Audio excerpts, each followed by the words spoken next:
I was watching an interesting video where Graham Stephan, another YouTube finance guy, was interviewing Dave Ramsey and asked him the question if he would borrow $1 billion at 0% interest.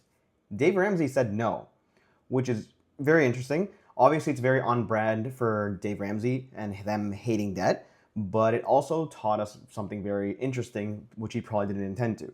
This is not financial advice, this is for educational purposes only.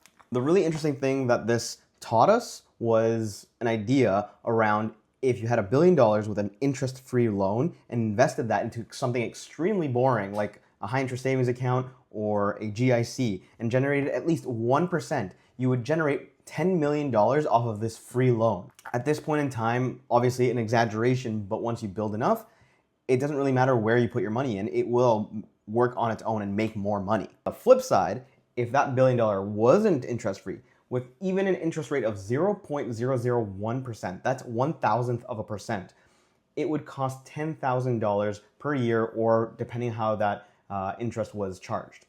That's $10,000, over 1,000th% because of how large that is. Now imagine that same compounding effect on credit card debt that usually is 20% or even higher.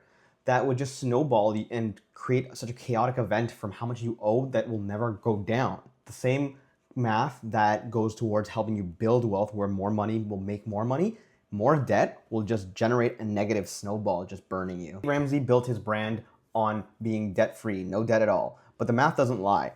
Money makes more money, but the same thing goes for debt. It will destroy you if you let it compound against you.